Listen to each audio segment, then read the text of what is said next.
Hello and welcome to This Is. Did you know that the MacBook is just an aluminum piece of garbage? I'm really excited about MacBooks in the trash with you. Today, we're taking a look at laptops that didn't kill the MacBook, but probably should have. Starting out with number 1. The Dell XPS 15. The Dell XPS is a damn good laptop. So if you've seen these videos before, what we're going to do is we are going to be taking a look at some of these laptops. We are going to argue that why they are better than the MacBook Pro, which won't be hard because all of them are, in fact, better than the MacBook Pro.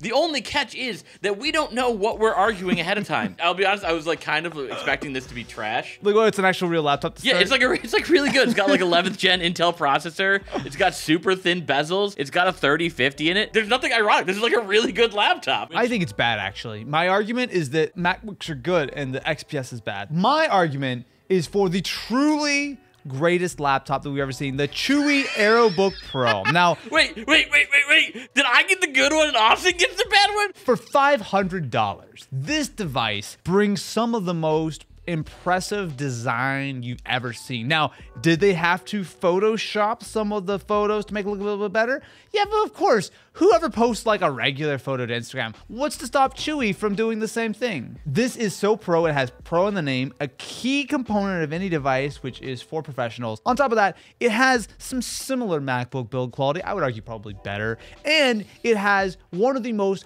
high-performing, impressive processors you could have, a Core M3, which is enough to run at least a tab of Facebook and maybe even a YouTube video if you try really hard. This thing had to Photoshop itself to look thinner. If I don't have to do that, then the Chuwi doesn't have to do that. But you know what doesn't also have to Photoshop itself? The Razer Book 13. Today is coming up, Matt. Now, this is a non-gaming version of the Razer. So this is more of a productivity laptop. You can play some minor games on here, but again, this thing is a productivity beast. It's got all the ports you can want. It's got Thunderbolt, it's got USB-A. It's still got all the fun little bits and boops like per key RGB. This is a great little laptop. If you're a gamer, maybe not the one for you, but it definitely beats a MacBook. The Razer Book, I will give you, has some redeeming qualities. However, I'm just gonna say, it holds no candles whatsoever compared to the Alienware M17x. Yes, friends, the OG, the big chungus. This is the first laptop that Alienware made after being acquired by Dell.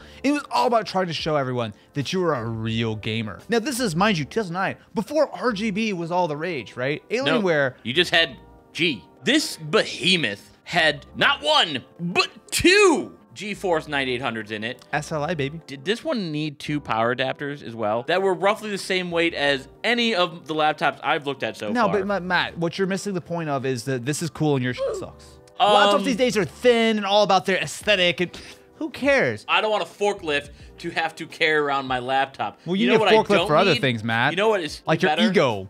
My ego is way bigger than a forklift. You guys don't know you're in the presence of a CFO.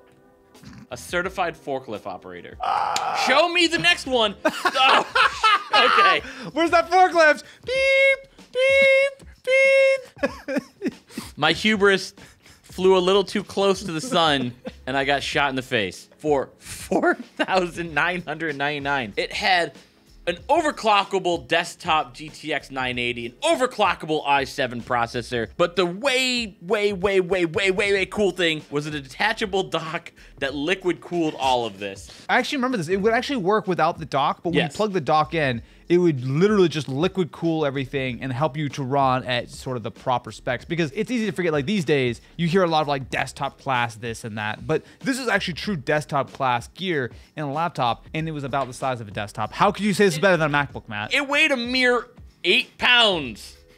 18 with the dock. I might be arguing against MacBooks today. I'm gonna say the MacBook was better than this. This is a cool clickbait Linus video from 2016. Didn't know you were an Apple shill. Ha ha ha ha. Let me see you try and argue this piece of garbage. The Framework laptop, speaking of Linus shill, loves this thing. Of course, if you've ever watched Linus Tech Tips video, is invested in by the one and only Linus Sebastian. Really, that's all I need to say. I can explain to you why it's a modular, affordable, fixable, and eco-friendly laptop, but who cares about any of that? The only thing that anyone cares about is that Linus likes it, and by buying one of these, you're depositing 17 cents into Linus's personal bank account. Honestly, when I buy a laptop, the only thing I look for is, does this personally benefit Linus Sebastian? Because if it doesn't, I'm out. Do you remember that video we did a while back that is I built a laptop? Yeah, it was really bad. The Cano. We keep getting comments on that video, and this is from before the framework was out, by the way. And they're like, why didn't you mention the framework? Are you trying to tell me that YouTube comments from years old videos are sometimes not up to date on what's actually going on? Sometimes not up to date. But you know what I love, strictly because of YouTube commenters? I'm sorry, what? Kinsey. You. Released in 2002, this 5,012-pound brainchild of the Mad Lab. Who the fuck is Jeff Patillo? I think he's getting so tilted right now. It's the Xentex flip-pad Voyager, Matt. It folds into fourths. Who looked at a laptop and said, I need more folds in this fourth? Unsurprisingly, it never made it to the stores, but according to Patillo, this was because his manufacturing partner went bankrupt. This is absolutely ridiculous, and Kenzie, thank you very much for giving this one to Matt, because I'm happy that while you have to argue that this pile of shit is better than the MacBook, I get to argue that, in fact, the superior device to all of these laptops and the MacBook is... Kenzie, why are you laughing? You haven't even flipped it. The Dragonfly Futurefon. Mad Lad Jeff Patillo back again, baby. He took your money once, I'll take it again. The Dragonfly Futurefon was a 2014 project that was a phone, a computer, and an Indiegogo scam. I just want to know what's going on with Patillo. Why was he so obsessed with that? The left that side one can feature? be Windows, the right side can be Android, or you can run Windows on both displays. This raised $726,000 on Indiegogo, and then he got convicted for 12 counts of fraud. This is as much of a scam as those garbage MacBook Pros, but you know what's not a scam? What is that? The next one. Yes, finally a good one. The IBM ThinkPad 701. This was a compact laptop that had the revolutionary butterfly keyboard. Not the BS one that Apple says with my butterfly keys, which would get a speck of dust in there and break forever. No, this bad boy would actually fold out and expand past the bezels to have a full-size keyboard experience with a small package. This won 27 design awards, including into the MoMA, Museum of Modern Art. I will say this actually looks phenomenal. Like, I mean, this is what, almost 30 years old at this point? It still looks great today. I'm not gonna argue this one. I'm actually gonna agree with you rarely. It's one of the best laptops ever made. It's super cool. It's super cool. Mind you, laptops in 1995 did kind of suck, but this one sucked the least and certainly has one of the most unique designs. You know, Matt, what I could never say sucks? Something that would be truly incredible. The VIA NanoBook. Okay, so there were a series of laptops in the late 2000s called netbooks. They were wildly popular. I wanted one. I couldn't afford one, but they were super cool because they were tiny little laptops. They were very affordable, very, very portable, a little weak and usually ran Windows XP, but they were super, super cool. Well, the VIA NanoBook took this to another level. 2007, it cost $600. It is a tiny ultra portable that weighed less than 2 pounds. It had a included voice over IP phone on the side, optional GPS. This was the do everything device. You got your Windows XP on the left, you got your IP phone on the right, you got the world's tiniest keyboard on the bottom. The Windows XP desktop has never looked better. Just look really, like, squint a little bit, kind of. That 12 pixels of screen real estate there was really great. You know what had much better resolution? The ASUS ZenBook Pro Duo 15. This had so much resolution it couldn't even fit it on a single screen. Packed with an RTX 3070 and an i9, this ScreenPad Plus is the answer to MacBook's failed touch bar. The only complaint I had about this one was the awkward trackpad over to the side. And they've actually done more of these. So this is specifically the Pro Duo 15, and they've gotten better. Like, they've improved the displays over time. I'm sorry, Matt. I love this thing so much. I gotta argue on your behalf here. So do I get 40 points? No more points, Matt. There's no points for this. You know what I won't argue on your behalf, though? The Lenovo ThinkPad 2700 DS. Oh, before we get into this, Kinsey, did you just search for laptops that have multiple screens? No.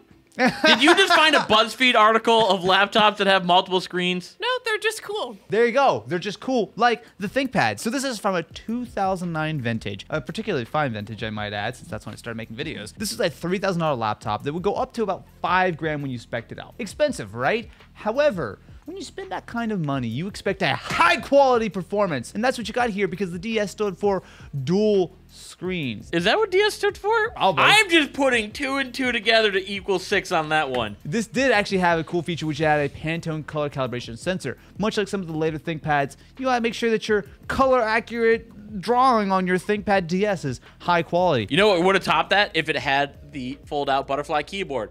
But I can top this one because up next we have literally one of my favorite laptops of all time. Wait, really? This is accurate. This is real. Really? I love the Surface Laptop Go. This guy is the most premium feeling device I've ever used. It's not the best specs in the world. It's not the cheapest laptop in the world. It's not even the best price for the specs that are have You're in really there. selling me here. It starts at $550. The trackpad was on par with Apple with the MacBooks, which I think is the best trackpad. The keyboard was wonderful. Yeah. It had a 3:2 aspect ratio, which was, I thought, perfect for productivity. No, it didn't have an integrated GPU, so gaming on this thing was a chore. We did it. This is on the Surface Laptop. We Go, did, didn't we? and that's Check why it out. I started playing it. I really like this thing. I actually agree with you. This is actually really cool. The main thing I think they messed up here, though, was just the pricing. To get a configuration that you would actually want to use regularly, it jumps up to like $900, and at that point, you're starting to get into like XPS 13 territory. Is a little bit of a hard sell. This was the equivalent of the MacBook 12-inch. Yeah, yeah, Like, the 12 but it inch had, laptop, yeah. had extra ports instead of just one,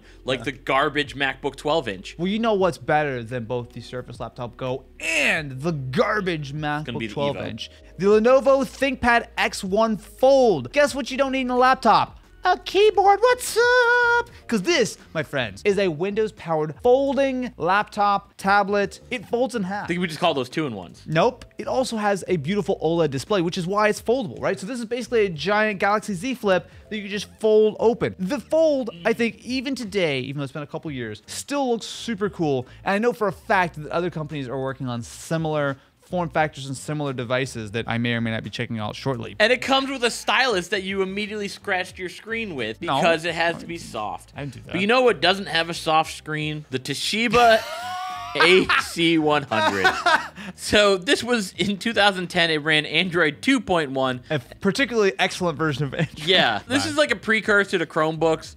And look at what it spawned. This didn't spawn anything. It spawned. Everything spawned We're going to itself. have gaming Chromebooks because of this guy. No. This happened, and this blighted the industry for a solid 5 minutes. This is a trendsetter. This didn't even run Flash. And neither does MacBooks now. Trendsetter? I think so. Fuck you, Matt. After tallying up the scores, it's clear that I have won 57-2. I'll give you the 1. Let us know in the comments who is right, who is wrong. Which laptops do you think we should look at which are better than the MacBooks? We'll catch you in the next one when I beat Austin here's the again. good Can I laptop have back. my laptop back? I need to work today.